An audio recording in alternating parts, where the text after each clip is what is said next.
Assalamualaikum warahmatullahi wabarakatuh. Perkenalkan, saya Desi Fitriani, calon guru penggerak angkatan 11 dari Kabupaten Siak.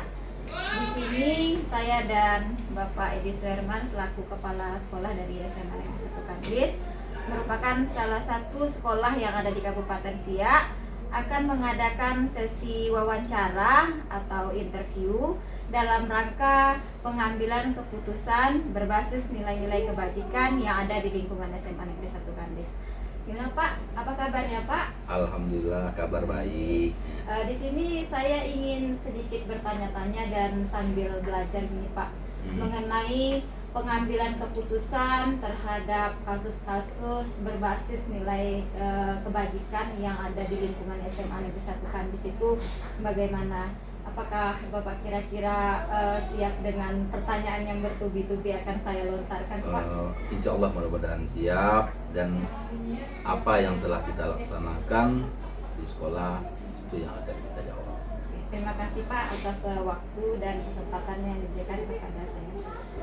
Pada pertanyaan pertama Pak, selama ini kan tentu di suatu instansi, satuan pendidikan pasti ada yang namanya kasus, ada namanya problem gitu Pak. Ya. Kira-kira untuk mengidentifikasi kasus yang selama ini ada di sekolah kita, keputusan yang Bapak ambilkan itu termasuk dilema apa? Dilema etika kah atau bujukan moral? Dan kita ketahui kan Pak, dilema etika itu merupakan suatu situasi yang sulit di mana seseorang harus menentukan pilihan yang dari moral dia kemudian bertentangan dengan keputusan atau peraturan yang diambil gitu. Jadi di sekolah kita sendiri apa identifikasi dari kasus-kasus yang Bapak rasakan itu termasuk dilema etika kah atau bujukan moral? Baik. Untuk soal yang pertama ini, bagaimana cara mengidentifikasi kasus-kasus yang ada di sekolah. Selama ini kasus-kasus yang ada di sekolah merupakan salah satu dilema etika, ya. Kemudian untuk mengidentifikasi kasus-kasus sekolah, misalnya adanya perkelahian peserta didik, itu bisa di antar siswa dalam sekolah, kemudian bisa antar di dalam siswa antar sekolah. Nah, kemudian hal-hal yang seperti ini yang telah kita laksanakan seperti kemarin, gimana caranya untuk mengambil keputusan hal-hal yang telah dilakukan oleh anak-anak kita. Yang penting kita adalah untuk mengidentifikasinya. Yang jelas untuk mengidentifikasinya, pertama kita lihat dulu kondisi orang tuanya, ya, latar belakang orang tuanya. Kemudian kita memikirkan masa depan anak. Kalaulah seandainya hal-hal ini, yang gara-gara hal-hal ini anak tidak lagi mengikuti sekolah atau berhenti sekolah, tentu masa depannya seperti apa yang bisa kita lihat kalau anak-anak yang tidak sekolah. Jadi itu salah satu, ada beberapa cara mengidentifikasi masalah ataupun kasus-kasus di sekolah. Kalau saya boleh tahu, anak yang bermasalah ini kira-kira kelas berapa ya Pak? Anak yang bermasalah kemarin ada yang kelas 10 yang jadi korban, ada yang kelas 11 sebagai pelaku, dan kelas 12 ikut juga sebagai dilema etika yang Bapak rasakan dengan mempertimbangkan masa depan si anak, kemudian dari latar belakang keluarganya, orang tuanya. Itu harus kita pikirkan, sebab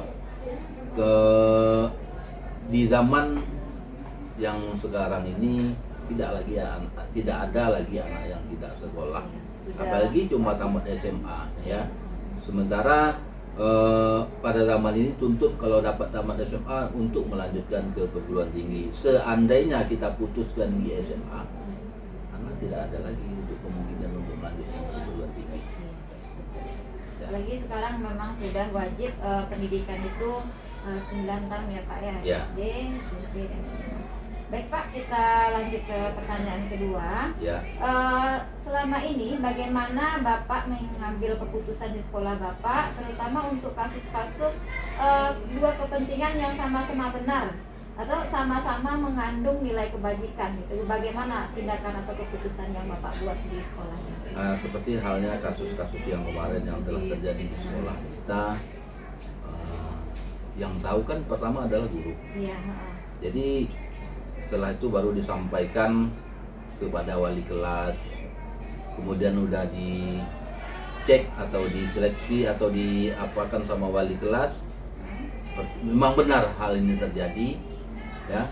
Kemudian disampaikan juga kepada guru BK, kemudian disampaikan juga ke siswaan, warga sekolah, komite sekolah, tokoh masyarakat, dan kepolisian seperti Babin, Kantipmas juga kita libatkan untuk musyawarah kasus-kasus yang telah terjadi di sekolah kita kemarin. Berarti di sini dari yang terendah dulu ya Pak ya? Ya. Dari yang terendah itu observasi atau identifikasi dari wali kelas, wali kelas naik ke BK, BK naik ke kesiswaan, Ya. kemudian rapat warga sekolah, kemudian mengundang tokoh-tokoh masyarakat dari luar lingkungan sekolah ya Pak ya? Benar, Itu yang ya. saya tangkap. Kemudian Pak, dalam mengambil keputusan ini, langkah-langkah atau prosedur yang Bapak lakukan itu bagaimana Pak? Yang jelas kita pertama kita musyawarah dulu, musyawarah kecil mungkin itu Iya. antar wali kelas, ya. Kemudian kalau tidak juga selesai kita libatkan juga guru BK. Kalau tidak selesai juga lagi tentu kita lagi ke kesiswaan. Masih juga kasusnya tidak selesai, kita bawa ke kesiswaan atau warga sekolah, itu juga kita panggil dari Babin Kantipmas atau dan pemerintah atau RT RW setempat. Gitu. Berarti keputusan itu tidak dibuat oleh kepala sekolah ya Tidak, Pak ya? tidak kepala sekolah sendiri, ya. Keputusan dibuat bersama dari warga sekolah kecil, besar sampai ke pemerintahan seperti RT RW. Lembaga hukum lah Ya. seperti itu, kepolisian ataupun Ya. dari Koramil ya Pak ya. Jadi kira-kira dengan langkah-langkah dan prosedur pengambilan keputusan yang telah diterapkan di SMA Negeri 1 Kandis ini, kira-kira efektif tidak Pak terhadap keputusan yang diambil, kemudian peraturan yang diterapkan di sekolah? Sementara hal-hal yang telah terjadi pada beberapa bulan yang lalu, setelah kita buat cara-cara yang seperti itu, alhamdulillah tidak ada kelanjutan dan anak-anak udah bisa menerimanya dengan baik. Ya. Berarti alhamdulillah adalah rasa takut untuk melanggar peraturan yang ada di SMA 100 bagi anak ya Pak ya. Iya, benar. Bagus sekali. Kita lanjutkan Pak.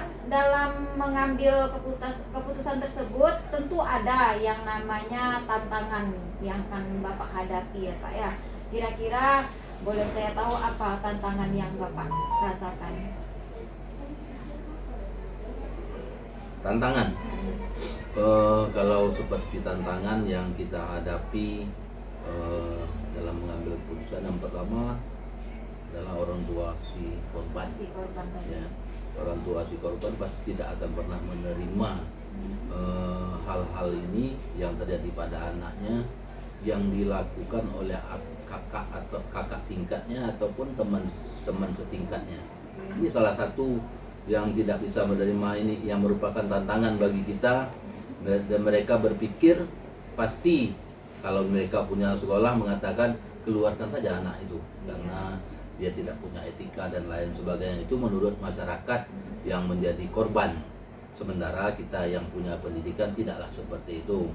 Walaupun itu tantangan bagi kita, tetap kita menjalin baik dengan keluarga si korban, di mana hal-hal kasus-kasus yang seperti ini bisa kita selesaikan dengan cara baik. Si korban bisa menerimanya dan si pelaku bisa jera dengan apa yang telah kita buat. Berarti memperlakukan permusyawaratan ini bersama dengan hati tenang, hati Iya. dingin lah gitu ya Pak, biar jangan ada emosi antara pihak sekolah kemudian dengan orang tua si korban tadi. Ya. Baik Pak, di sini dalam melakukan pengambilan keputusan itu apakah Bapak menyediakan waktu luang atau waktu khusus untuk penyelesaian masalahnya atau tidak? Kemudian apakah tempatnya itu memang disediakan untuk penyelesaian kasusnya di sekolah ini atau tidak gitu Pak? Kalau misalnya seperti kasus yang telah terjadi di sekolah kita tentu akan mencari waktu atau jadwal tertentu biar semua yang kita panggil, yang kita undang untuk melaksanakan rapat musyawarah bisa hadir. Jadi tidak sembarang besok, tak bisa kita buat seperti itu. Jadi kita memastikan bisa kira-kira laksanakan pada hari ini, 2 hari ke depan pada jam sekian. Tempatnya udah pasti kita tempatkan di sekolah kita.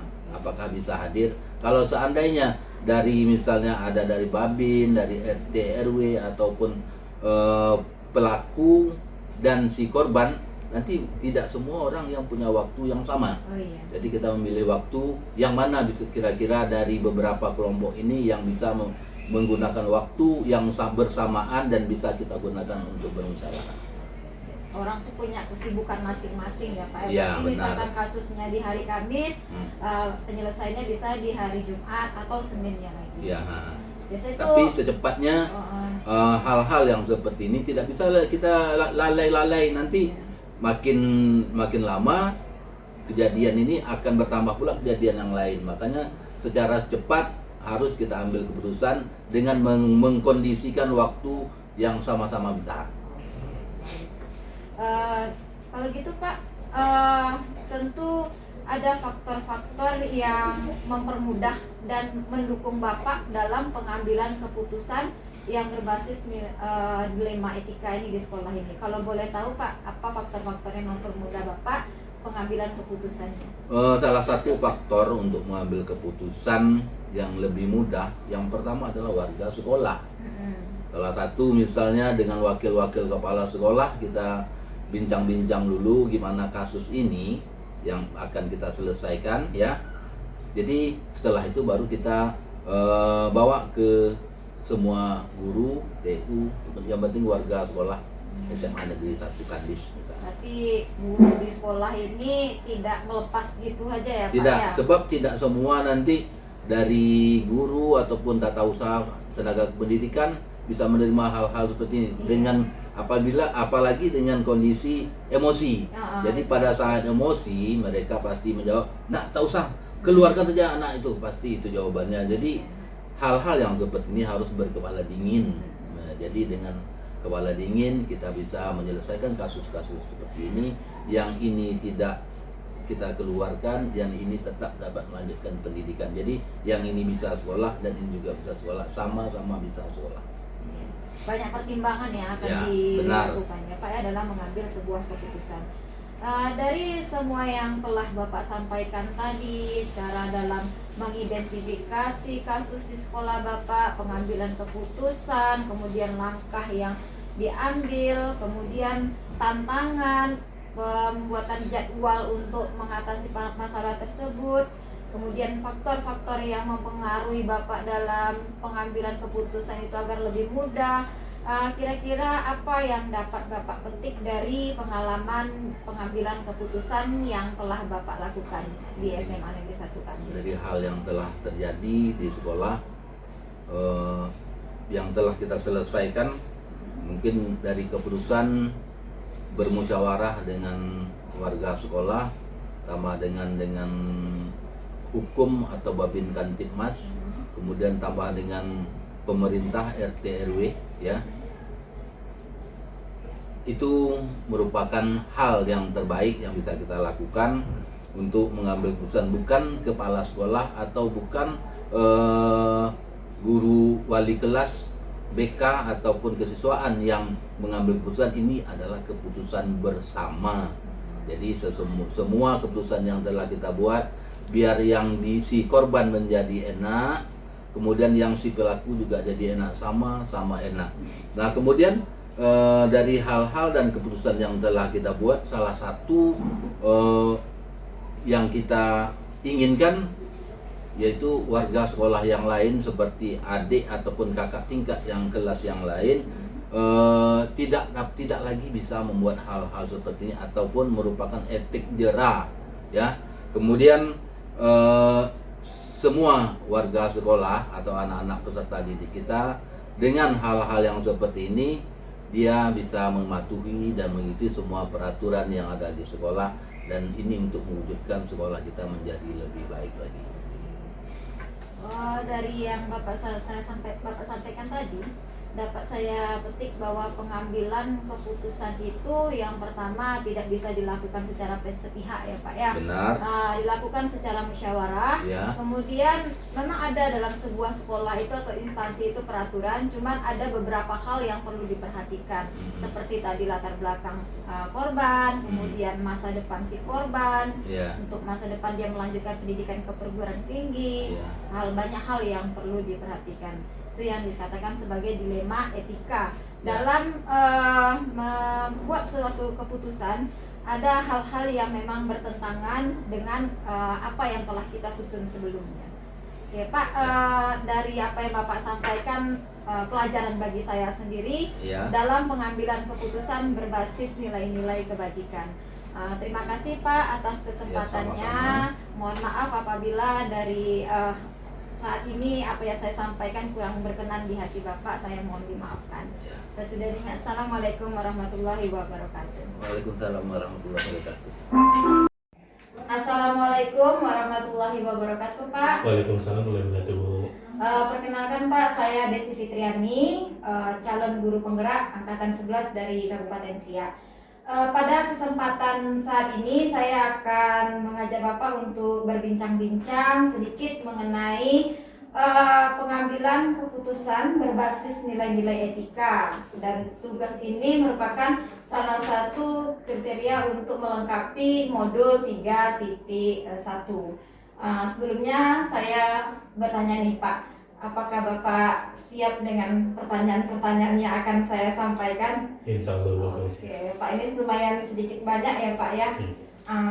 Sebelumnya Pak, berhubung ini pengambilan keputusan yang menerapkan dilema etika atau bujukan moral. Nah, dilema etika itu sendiri Pak merupakan situasi sulit di mana seseorang harus menentukan pilihan yang secara moral keduanya benar, tetapi bertentangan dengan pengambilan keputusan. Dan bujukan moral sendiri merupakan situasi ketika seseorang harus menentukan keputusan benar atau salahnya gitu. Nah, di sekolah Bapak sendiri ini MDA ya Pak ya.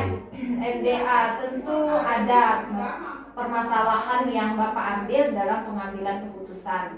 Nah, berhubung saya berbicara dengan Bapak selaku kepala sekolah MDA yang ada di salah satu kecamatan Kandis, mungkin dengan adanya wawancara ini bisa mengajarkan saya cara mengambil keputusan sebagai seorang pemimpin. Nah, pertanyaan yang pertama Pak yang akan saya sampaikan terkait dengan kasus-kasus yang ada di MDA yang Bapak pimpin, kira-kira bagaimana cara Bapak mengidentifikasinya? Kemudian kasus tersebut termasuk dilema etika kah atau bujukan moral? Oke, baik Bu. Mungkin sebelumnya untuk melakukan tersebut ya, identifikasi yang pertama mungkin latar belakang dari peserta didik itu Bu.